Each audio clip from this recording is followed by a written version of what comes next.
Hello, happy people. I hope you're having an amazing day today. Today I thought it would be fun for me to go over my top 10 animated films of all time. Now, just as a heads up, this is not the ones that I think are the best animated, although some of those are, but it's the best storytelling, right? Makes sense. Alright, so here I've also got a couple of honorable mentions as well. So let's go. So I'm going to be looking down. I've got 2 pages of notes of the top 10 with two honorable mentions.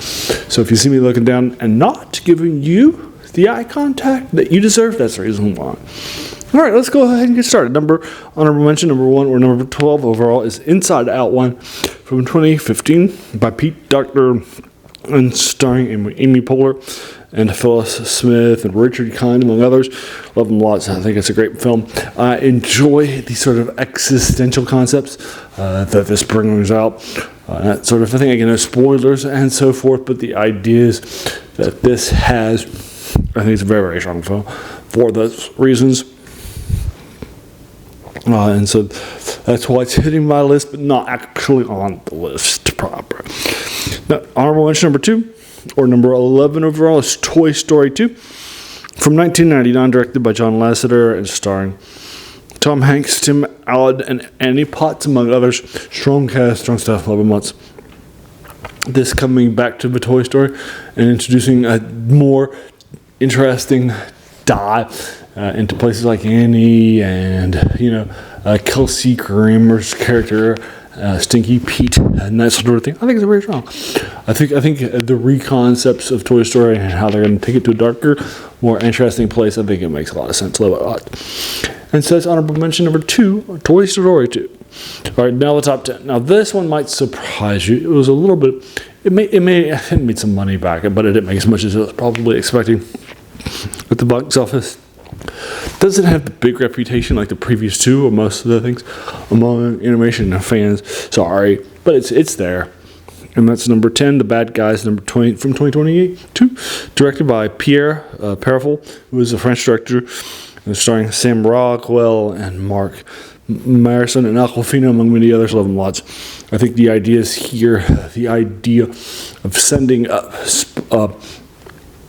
heist films. It makes work really well here. I think the idea of bad guys that are going to become good guys, but they're born bad, so that everybody thinks of them as bad. So they embrace that rather than trying to get away from them. And then there are the good, and they try to become good guys. I think it's strong stuff. Low lots. This is The Bad Guys from 2022. All right, number 9 is Spider-Man Across the Spider-Verse from the next year, 2023. It's by 3 different directors: Joaquin Dos Santos, Kemp Powers, and Justin K. Thompson. And it stars on a large cast including Shameik Moore, Haley Steinfeld, and Brian Tyree Henry, among others. Good stuff. Love it a lot. So this is the sequel to the previous one. Love it lots. I think the animation here is very, very strong. I think the world building that it does to build off of the previous one is very, very strong too. It's got a lot of cameos for Spider-Man fans, or it's just good stuff too. Love it lots. And so that is Spider-Man number 2, Across the Universe, the second one in that series. Love it lots. All right, and that's hitting number 9.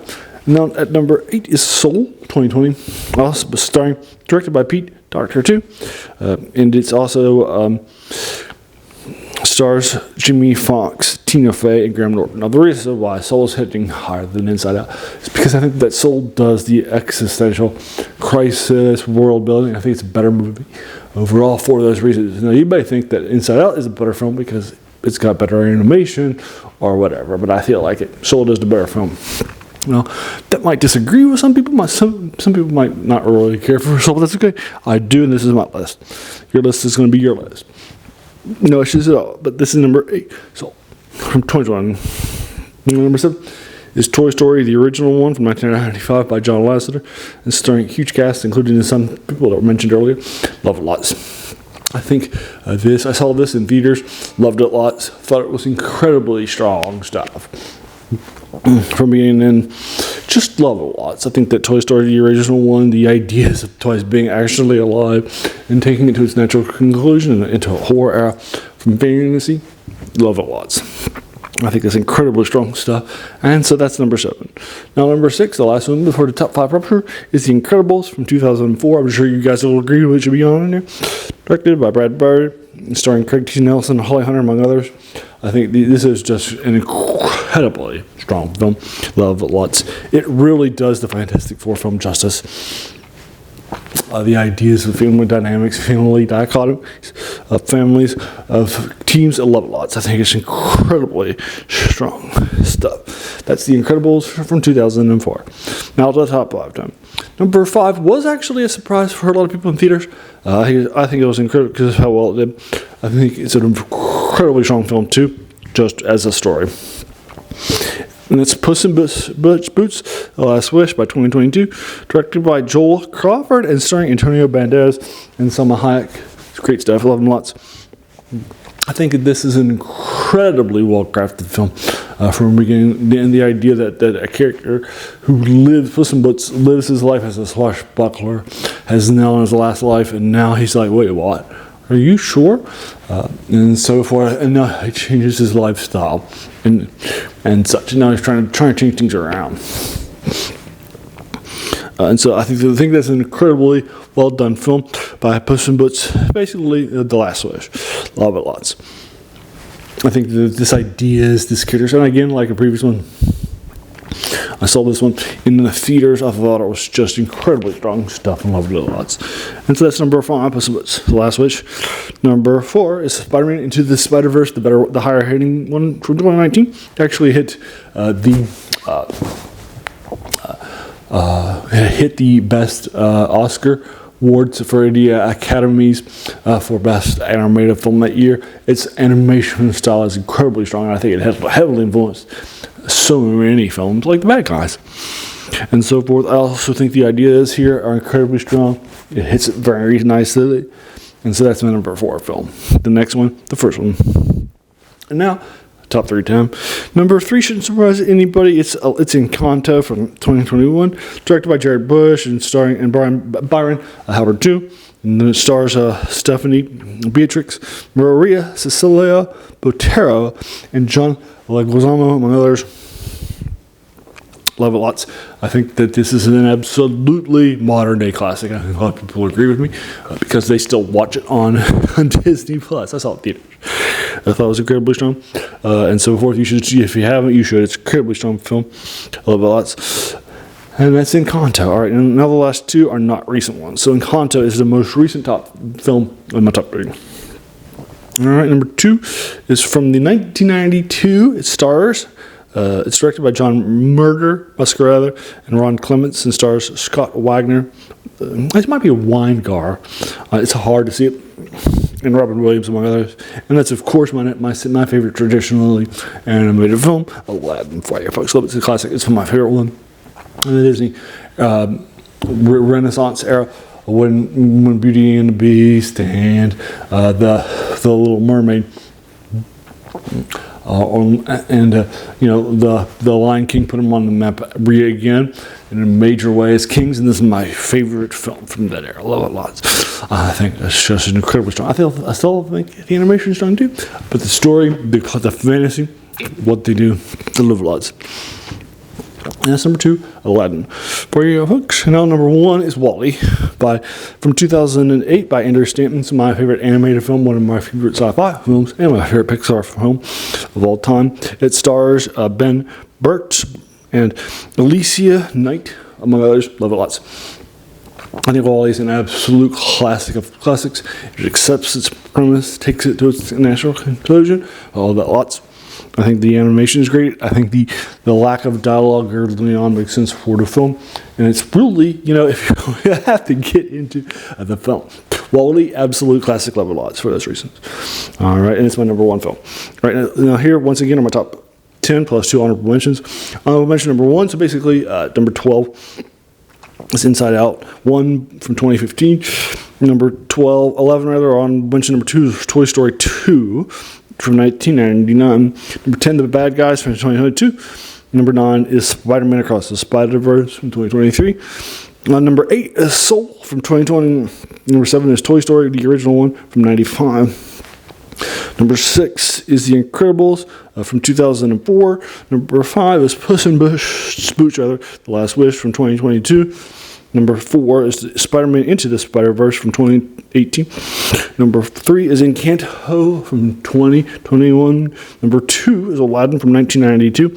And number 1 is WALL-E from 2008 for you folks. But there you are. So again, I'm not a trained critic. I don't like movies for fun, right? I'm not an editor. I'm not an animator, right? And those sorts of things. So I can't.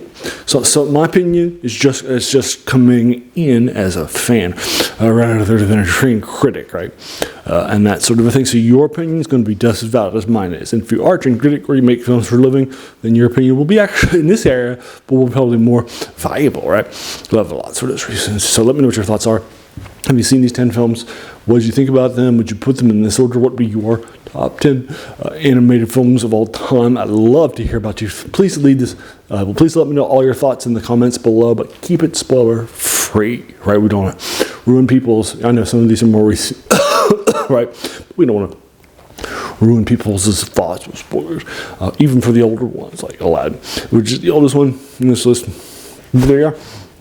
Love it lots for those reasons and that sort of thing. I try to do one of these top 10 films every so often for folks on every Friday. And of some of these old films, I'll try to be older, like last week was sports films, the previous week was action films. I did top 10 martial arts films, top 10 foreign language films, the top 10 domestic films of, right? A lot of those sorts of things. Love it lots for those reasons. So if you like this, check them out. Give those a watch too. I think you'll enjoy them. Also, if you like older stuff too, tomorrow is the day I dedicate to serials on Saturday. I call it Serial Saturday, to the lost movie and TV starring things. A war method of storytelling was sold theaters and brought people back in a major way back in the early eras. But most people don't remember those. Tomorrow we're going to be doing the Dalek Invasion of Earth from 64 rather, black and white from BBC. It's a second serial, 6 episode in Doctor Who. That's if you like that, check that out. And I've also done some previous ones too from Doctor Who. Just recently I did The Shadow, I did The Spider's Web, which put Spider things on the map and was heavily influential on Spider-Man. And then The Spider Strikes of other things recently too. So if you like that, check that out too. I think you'll enjoy those older serials too. And then if you like, those things, I have 3 reviews a week of older things from old in sci-fi, fantasy, and horror, typically books or short stories, right, and that sort of thing, or poems sometimes too.